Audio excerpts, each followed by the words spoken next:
Hi guys, that's how I start all my videos. If you are interested in this content, feel free to like and subscribe. If you would like private coaching for trauma, complex PTSD, and overcoming narcissistic abuse, then please contact me at www.coachkat, that's with a KAT.org. And what I'm going to talk about in this video, and I have no notes, this is just off the cuff, but what I'm going to talk about is immunity from narcissism. Like, how can you protect yourself? Well, one way is to start to recognize your own value, your own worth, and get very clear on what you want in life. Get very clear on what your core values are, what your ideal partner is, and what you want from your life. And one way you can do this is you can make a list, right? You can make a list, of what you're looking for, what your core values are. If your core values are integrity, kindness, service to others, decency, fidelity, monogamy, commitment, if these are your core values, then get really clear on those. And then you can also make a list of what you would like in an ideal partner.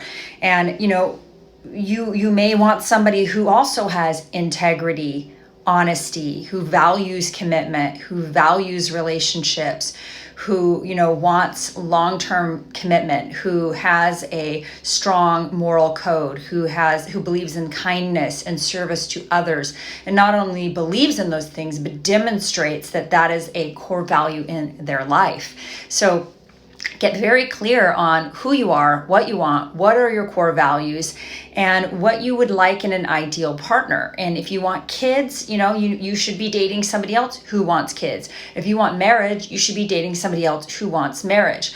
The tricky part is with narcissists is that during the love bombing stages, they may future fake with you and they may mirror you and act like they want kids because they know that that's what you want. So it can be very tricky because they may tell you everything that you want to hear. But what's very important is to watch their actions.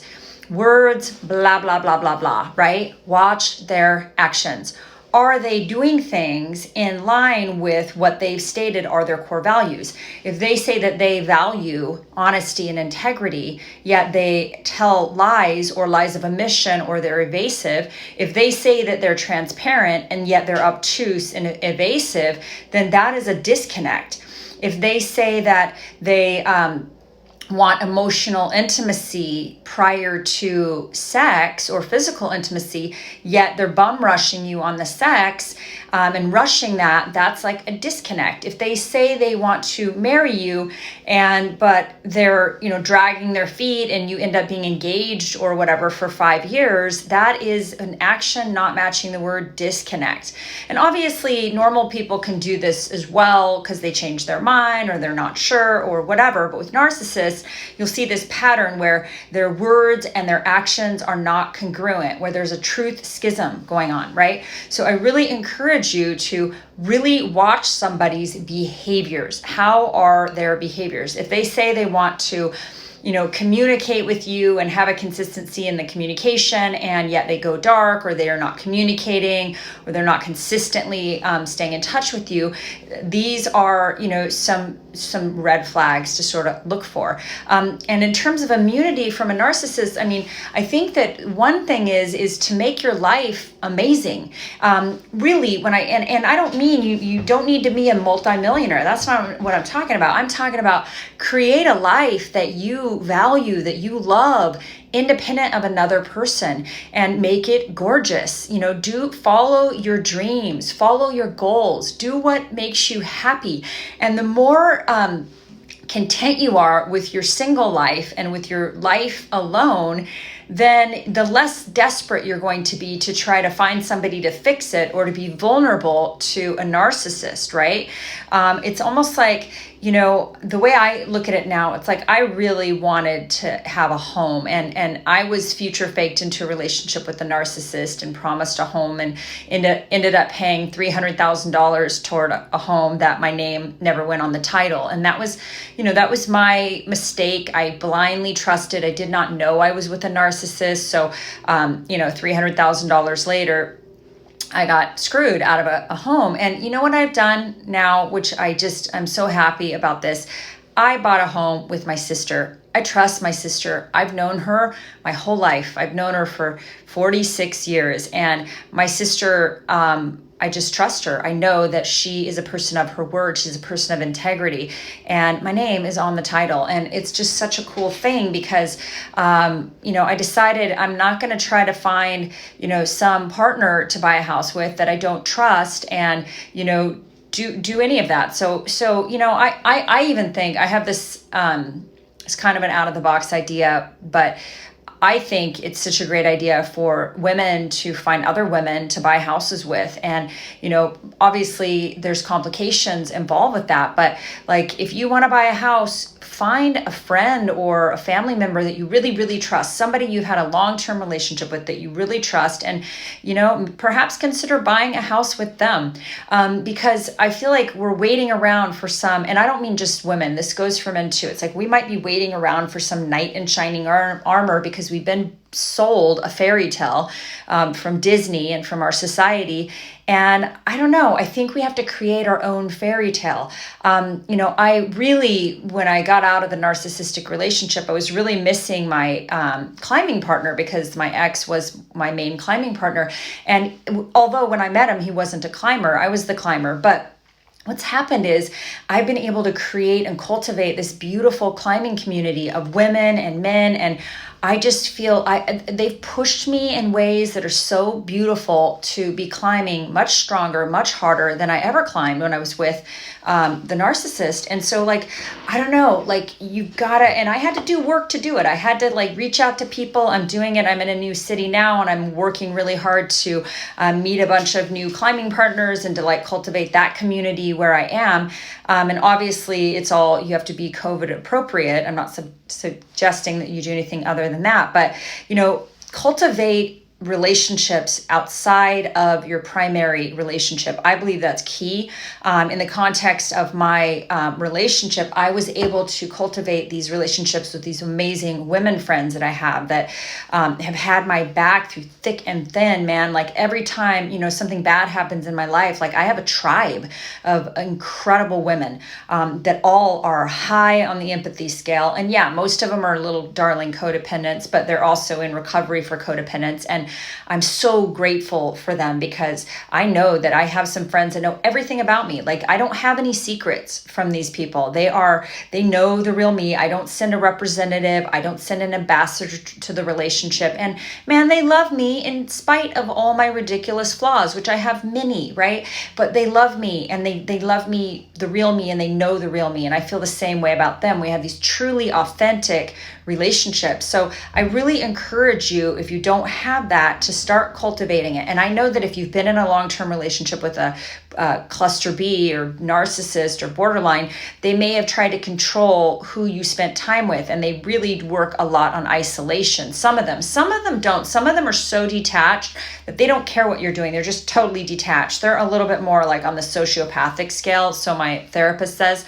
But I think it's super important for you to start cultivating, relationships that are healthy and happy, and really create a community. And if you are at a loss with how to do this during COVID, I highly suggest, if you think you might have any traits of codependence, that you get onto some CODA meetings that are online via Zoom.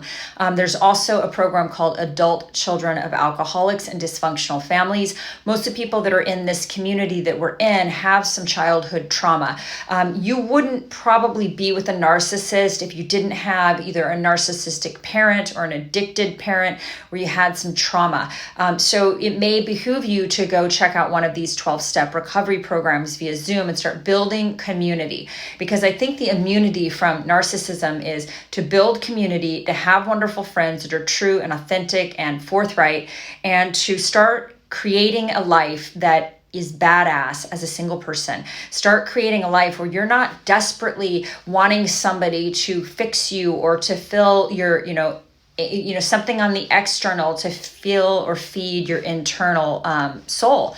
I mean, I think of it like we have a God-sized hole inside of us, and we're always looking for something outside to fill it, whether that be drugs or alcohol or sex or pornography or gambling or money or success or addiction to adulation and supply. It doesn't matter like what our addiction is. It's like we're looking for something external to make us feel okay inside. And what I would encourage you, at least what I'm coming to terms with, is I am whole, right? I am whole. I don't need somebody from the outside to fix me or to make it better or to save me or to be the knight in shining armor. Like, I'm trying to work right now on being my own knight in shining armor. I am riding up to my life on my own white horse, and I'm saving myself. And I really think, and of course I don't do that alone. I do that for me with a lot of work with God. I mean, I believe in God, and so God has helped me through this journey, but I really strongly believe in whatever higher power you believe in. And you don't need to, I don't even know, it doesn't, you figure out what works for you in terms of a higher power. But I believe, the idea that the human brain is the higher power is absurd, because, I can't use my brain to, obviously my brain is what got me here. So I've got to, and not that I turn my brain off, but I need to believe that there are higher sources out there that can help me when I am powerless over my actions, or when I'm powerless over figuring out solutions to change my life. So, I just want to encourage you to get out there, COVID appropriate, of course, and start cultivating some beautiful relationships and friendships and community and support. Some areas have support groups for specifically related to narcissistic abuse. That may also be an option for you. But there's a lot of Zoom support groups right now that are free, 12-step.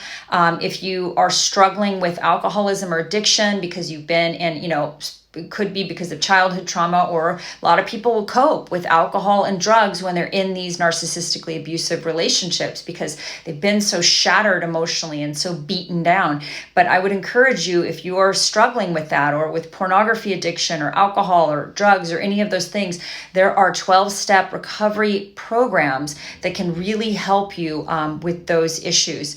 And I really just encourage you to get out there and start creating a gorgeous life, one that you do not need another person to save you from. Create a life so badass that somebody's going to have to rise to your level to even be like included in your life, because spending time with you is a privilege and it has to be earned, and trust is earned.